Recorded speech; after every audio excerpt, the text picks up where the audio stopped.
Bismillah ar-Rahman ar-Rahim, salam alaikum wa rahmatullahi ta'ala barakatuh. Que la paix soit avec vous, soyez heureux, soyez bénis, soyez ce que vous êtes et restez comme vous êtes. Rajoutez un soupçon de bonheur. Rajoutez un soupçon de bonheur et d'ouverture d'esprit pour que ce bonheur reste à jamais. Cherchez toujours tout ce qui est logique et véridique et prenez garde toujours des leurs qui vous sont toute la journée, toutes les heures, toutes les minutes proposées, que ce soit par des gens ou que ce soit par une autre entité qui s'appelle Iblis, na'natullah ali, et croyez-moi, il existe bel et bien. Aujourd'hui, je voulais vous aborder le sujet de à l'Aïd, hein, puisqu'on est dans le vif du sujet et que on est comme dit toujours notre ami Jean-Claude Van Damme, aware. On est très conscient et ouvert que bon bah c'est l'Aïd et la nuit du doute. On a ajouté à l'islam, on lui a ajouté un truc qui s'appelle la nuit du doute. Donc on a un proverbe qui dit en arabe à chaque tariq et le yaqin. Le doute, c'est une route qui mène directement à la vérité. Alors est-ce que c'est du Coran? Non, non, non, c'est juste les Arabes qui ont dit, enfin les arabisés qui ont dit ça. À chaque tariq et le yaqin. Est-ce que ce doute-là, il existe vraiment dans ce qu'on appelle, nous, la pratique de l'islam? Est-ce que vraiment le mot doute existe? Non. Il n'existe pas. Il est même aboli. On ne parle pas de harararara. Mais attention, hein, ce mot-là, franchement, je l'ai tellement entendu qu'il a du mal à sortir là-dedans. On parle de aboli, comme l'esclavage. T'as un doute? Lève-toi, va aux toilettes. Alors on le trouve où ce mot? Comment on trouve ce mot-là? Comment il est aboli? Quelles sont les choses, par exemple, pour vous mettre dans l'illustration du mot doute et comment on va se mettre en situation. J'ai les ablutions et les ablutions se font pour chaque prière. Sauf qu'il y a des gens qui sont tellement pieux, très peu, attention, qui peuvent faire avec une seule ablution la prière de la nuit et celle du matin parce qu'il n'a pas dormi et il a passé la nuit à lire du Coran. Donc il est toujours en ablution. Quelles sont les choses qui viennent enlever ces ablutions-là? Il y a un moment où tu dois refaire tes ablutions parce que, comme je vous ai dit l'autre fois, c'est une préparation physique parce que ce frottement et cette eau-là qui va rentrer par la peau, ne croyez pas que l'eau ne rentre pas, elle rentre et je vais vous le prouver tout de suite. Il faut cette eau-là et c'est ce frottement parce qu'il y a un truc statique, ainsi de suite, qui va se préparer. Et donc ne me dis pas que je suis en ablution de la prière de l'autre fois et de midi et que entre midi et 16 heures, tu as eu des rencontres, tu es allé au café, tu as dit des gros mots, tu as fait les médisances, c'est fini. Tu n'es plus en état de rentrer dans ce stade de stase pour aller faire cette prière-là. C'est plus compatible. Donc il te dit, bon, mais tu as le droit, regarde comme c'est simple, tu as le droit de garder ces ablutions. Même si tu es allé au café, tu as dit machin truc, non, tu peux les garder. Du moment que, 5, tu n'as pas pété. 1. Tu n'as pas fait uriner. Tu n'as pas uriné. 2. Tu n'as pas dormi. tu n'as pas vomi et tu n'as pas fait des défécations. C'est tout. Ça, ce sont les gros titres. Ce qui enlève les ablutions, c'est cela. Alors, vient se rajouter des choses qui peuvent ne pas avoir lieu. Eh oui, l'islam a tout prévu pour faciliter la vie des gens, pour dire que voilà, ça c'est le gros tiers. Si t'as pas fait tout ça, ça va. Il y a des moments où il y a des choses qui arrivent à quelques-uns d'entre vous. Eh oui, l'islam prend en compte tout le monde, pas seulement une catégorie, non, tout le monde. Bon, ben moi je me suis coupé là, qu'est-ce que je fais là? Alors, le sang qui est sorti, est-ce qu'il fait, par exemple, la rondeur de ma main comme ça? Est-ce qu'il y a cette rondeur-là? Oui, un peu plus. Donc tu vas refaire les ablutions. Pourquoi? C'est pour enlever le doute. Ah, c'est pas le sang. Non. Non. Mais quand le sang est sorti, tu as eu un choc. Ce choc-là, il t'a mis la peur. La peur a enlevé cette électricité qui est en toi, cette préparation de zen, de zénitude. Tu es dans un état un peu de choc. Tu es dans un état de peur. Tu es dans un état de maladie. Donc, va. Et surtout, ce truc-là, tu essuies dessus.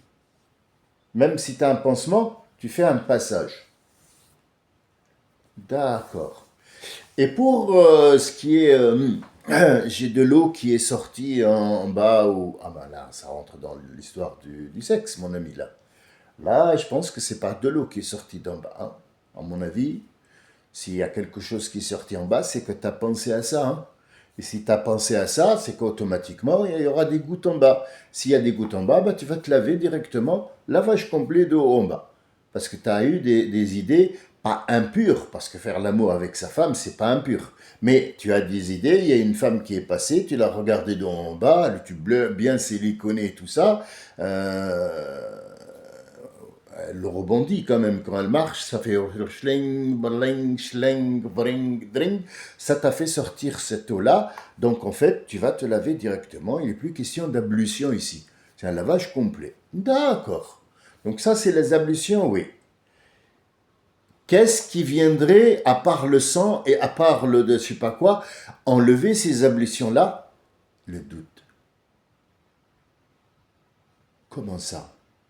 Bah, tu t'es levé pour aller faire la prière attends voir, est-ce que j'ai pété moi? J'ai un doute. Ah, il te dit, hop, hop, hop, hop, hop. Il faut l'enlever le doute. Le doute ne fonctionne pas parce que tu vas rentrer dans une chose où tu as la conviction complète de toute chose. Le doute peut te donner un résultat faussé. Ne doute jamais de ce que tu fais.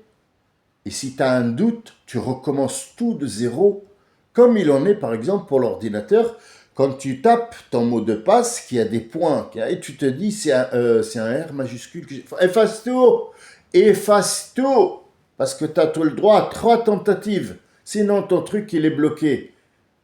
Ah, donc le doute, ici, n'est pas approprié dans l'islam. Ce qu'ils font, ce que fait les médias, c'est qu'ils sèment en vous le doute. Le doute va vous envahir parce que chacun a acheté un micro, je ne sais pas quoi, et chacun a fait un décor derrière, et tout le monde est devenu youtubeur. Tout le monde. Tout le monde. Mais le contenu, en fait, le contenu de ce micro, c'est bien de faire le décor, de machin. Il y a des gens qui font des, je sais pas comment ça s'appelle ça, des spoilers ou je sais pas quoi, ou des machins. Il n'y a pas de contenu, il n'y a que du doute. Vous êtes en train de semer le doute dans la vie des gens. Et ce doute-là, il est interdit chez nous. Ou tu as la conviction, ou tu ne l'as pas. Il n'y a pas de doute. Si tu doutes, tu vas aller poser la question, à des gens qui savent. Donc je viens au terme que les gens arabisés, soi-disant, ont dit que le doute est un chemin vers le truc. Non, ça c'est quand tu es en garde à vue. Oui, le policier doute de ta... De toute façon, il doute pas. Il sait que tu es un menteur. Donc c'est plus un doute. Et il va arriver à ses fins. T'inquiète pas. Donc c'est plus un doute. Voilà. Mais tu le fais en garde à vue seulement. Chez moi, ici, tu le fais pas. Il n'y a pas de doute ici. Ou alors tu es OK, ou tu ne l'es pas. Cherche pas. Cherche pas la petite mouche. Est-ce que c'est sévère? Est-ce que ce que je raconte là, par exemple, ces règles-là l'islam, est-ce qu'ils sont sévères? Des gens, ils vont vous mettre le doute. Ils vont vous dire, oui, parce que, ouais, présomption d'innocence. Mais quelle innocence? Loulou, Loulou, on n'est pas dans un... on n'est pas un truc là avec Depardieu. Hein. Là, je te parle du doute. Qu'est-ce que tu me racontes, présomption de... Tu te prends pour un avocat ou quoi? Un avocat? Bah oui, mais un avocat, moi, je le mange avec des crevettes et un petit peu de citron. C'est bon, le... Ouais, non, mais si tu veux faire avocat, va ouvrir un truc. Euh, ne me sème pas à moi le doute. Quelle présomption qu'est-ce que tu me racontes là? Je te dis, est-ce que c'est sévère ou pas? Donc tu me dis que c'est sévère. D'accord. Voilà. Sois simple. Sois simple. Et commence pas à me raconter des histoires de Charlemagne et machin. Bien. Tu dis que ce que je viens maintenant de t'annoncer, c'est une annonce. C'est pas une leçon parce que je donne pas de leçon. C'est une annonce. Je t'annonce que le doute est aboli de tout ce qui est personne musulmane qui pratique. Il n'y a pas de doute. Si le doute vient, tu l'enlèves tout de suite. Bien. Est-ce que c'est sévère? Ah oui. D'accord. Qu'est-ce qui est sévère là-dedans? Si ton fils doute de lui et doute qu'il arrive à faire quelque chose, qu'est-ce que tu fais? Tu vas d'abord essayer toi, puis après c'est la grand-mère, la maman, le machin, et puis après vous vous mettez d'accord, et toute une nuit, au lieu de faire l'amour et de dormir, vous allez, toi et ta femme, discuter de l'affaire qui est sérieuse, puis après vous allez voir un psychiatre, et puis après un psychologue, et vous allez faire des séances pendant 3 ans, parce que le môme, il doute, et vous allez lui enlever, essayer de lui enlever le doute pour qu'il ait confiance en lui. Alors, où est la sévérité ici? Qu'est-ce qui est sévère ici? Parce que si ce que je viens de t'annoncer par rapport aux ablutions est sévère, pourquoi tu fais ça avec ton enfant? Où est la demi-mesure? Comment tu m'as regardé? Tu m'as regardé parce que moi j'ai dit islam, le mot islam. J'ai dit le mot Allah. J'ai dit Bismillah. C'est ça qui fait en sorte que tout ce que je dis, c'est sévère. Mais toi, tu l'utilises dans ton truc à toi et tu payes. Et tu payes. Nous, on l'a gratuit. Toi, tu payes pour. C'est ce qui me gêne. Ce qui me gêne, c'est que, comme je vous ai dit, il y a toujours un leurre dans la tête. Je vous donne autre chose, par exemple, simple, qui ne va pas plaire à mon monde à moi. Il ne va pas leur plaire. Mais c'est une vérité, il faut toujours que tu dises une vérité. Il faut arrêter de faire monter les blancs en neige. À un certain moment, c'est bon.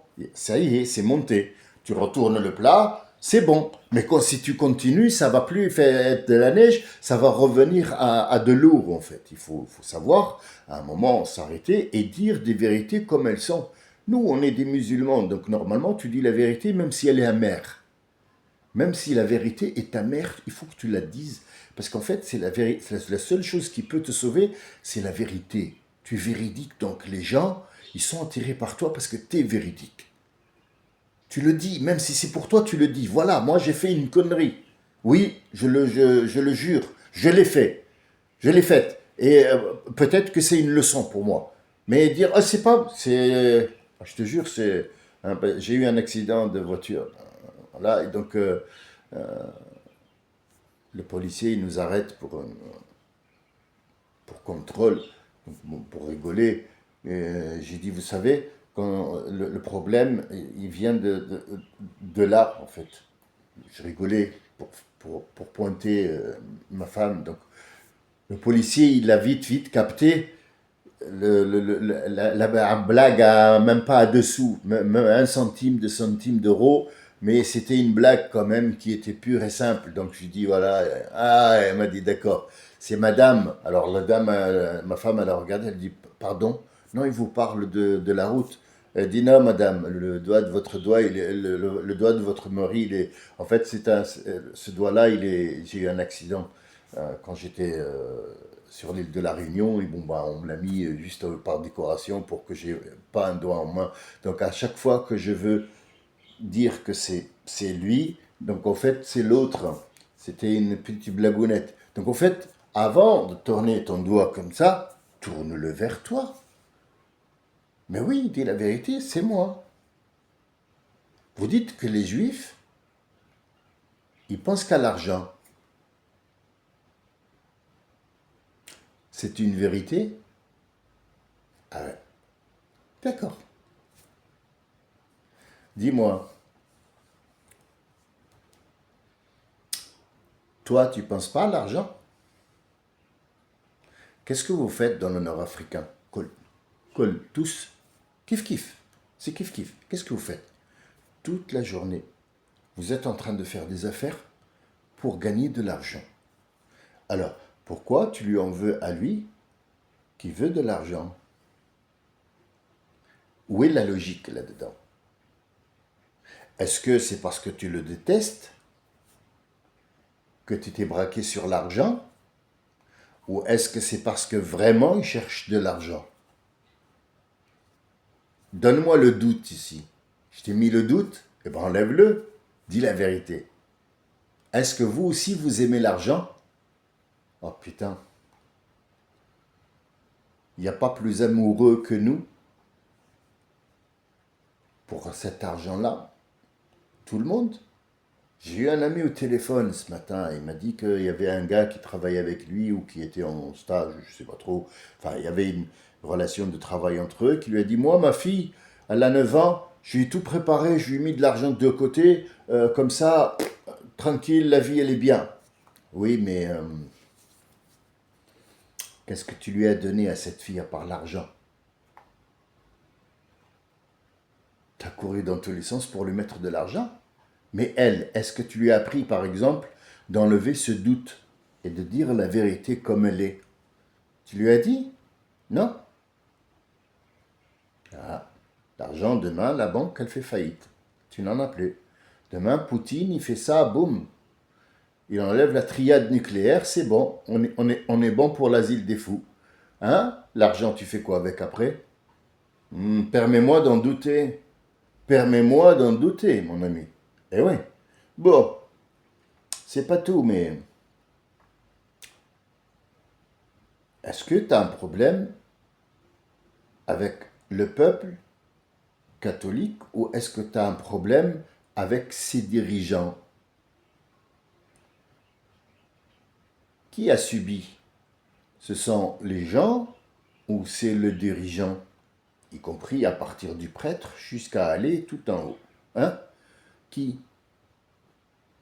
Qui a fait les francs-maçons? C'est le peuple ou c'est les dirigeants?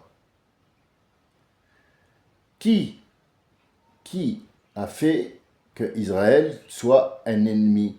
C'est les Juifs eux-mêmes ou c'est ses dirigeants?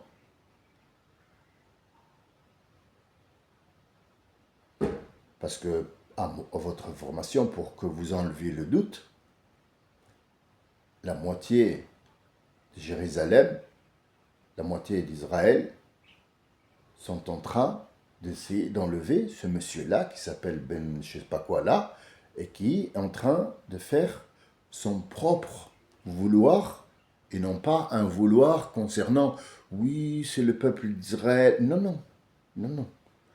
C'est pour ton argent à toi. C'est pour l'amour de ton argent et de ton pouvoir à toi. Tu as mêlé tout le monde et tu nous as mis le doute à nous. Donc nous, on doute. Est-ce que notre prophète avait des relations avec les Juifs? Bien sûr.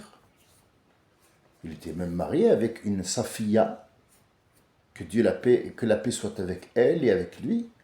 Safiya, elle faisait partie d'une tribu juive qui n'était pas rentrée dans l'islam. Elle seulement a épousé le prophète.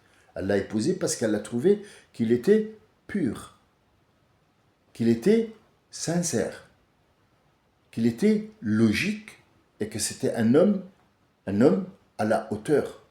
Et que c'était pour elle un honneur d'avoir un homme comme ça, même s'il était déjà marié. Alors, pourquoi ce mariage a eu lieu? Pourquoi? Parce que le prophète ne s'est pas marié parce que, comme on nous a mis le doute, c'était un attraqué sexuel. Pas du tout. C'est pour le montrer que il y a possibilité d'avoir des relations, qu'elles soient intimes, qu'elles soient d'ordre familial, c'est-à-dire marital, mari et tout ça, ou d'ordre professionnel, avec des gens qui n'ont pas la même ethnie que nous, qui n'ont même pas la même pensée que nous, mais il ne faut pas que tu doutes de ça. Un athlète, quand il va sauter un triple, je ne sais pas que saut dans l'athlétisme ou une équipe de foot qui doute parce qu'il sait que Mbappé va jouer et que c'est perdu d'avance, ça sera perdu. Il a bien signé, c'est perdu. Parce qu'il a douté de lui. Il a douté de ses capacités. La moitié des gens qui vont aller chez un psychiatre, pourquoi ils vont chez un psychiatre? Parce qu'ils doutent de lui. Ça le rend malade. Vous voyez, aujourd'hui, on n'est même pas sorti du doute. Et à chaque fois où on ouvre une porte concernant le doute, on trouve d'autres choses. Et c'est ce que je me tue à vous dire depuis très longtemps. Ma façon de parler, en fait, c'est d'aller vers ce doute-là et de l'enlever, déjà. Si on enlève le doute, on peut ouvrir des portes et voir ce qu'il y a derrière. Est-ce que c'est une logique ou pas? Est-ce que c'est vraiment nécessaire pour ma vie ou pas? Pourquoi moi je suis vivant? Est-ce que Dieu m'a créé ici pour me torturer? Non. Mais alors comment? Mais il t'a donné tout devant toi, il t'a dit ouvre les portes. Putain, ouvre-la. N'attends pas qu'elle s'ouvre. Tu peux passer 50 ans devant une porte en attendant qu'elle s'ouvre, elle ne s'ouvrira pas. Elle ne s'ouvrira pas. Il faut l'ouvrir. Ouvre-la. Lève-toi, fais le geste. Fais le geste. Je vais te donner la force de faire le geste. Allez vers ce doute et l'enlever. Ne doutez jamais de vous. Ne doutez jamais de votre conviction. Et si le doute s'installe, tu as une seule chose à faire. Va refaire les ablutions. Si quelqu'un d'entre vous, même s'il ne fait pas la prière, même s'il est musulman, sachez-le, si tu as un doute, va te laver. Va prendre une douche. Mets de l'eau. Lave-toi le visage. Avec de l'eau simple. De l'eau. Et dis, je cherche la vérité. Tu verras, le doute va partir d'un seul coup. J'espère que je vous ai rapporté une petite information que la plupart des gens n'ont pas vue et ne verront pas, même si vous me dites que si, permettez-moi d'en douter un petit peu. D'ici à ce que je vous revoie, je vous souhaite une très bonne dernière journée de l'Aïd, du Ramadan. Demain, c'est la fête, vous pourrez boire un café et on pourra passer à autre chose. Sachez que cet Aïd-là, il est fait pour que tout le monde se rencontre, tout le monde se rende visite, tout le monde va et pardonne à l'autre ce qu'il a fait, s'il a fait quelque chose, et c'est qu'il y a moyen d'enlever toutes ces divergences entre nous, on peut le faire, eh bien on le fait. J'espère que ce mois a été bénéfique pour vous, comme il a été pour moi. Je vous souhaite une très bonne journée et je vous dis peut-être à demain.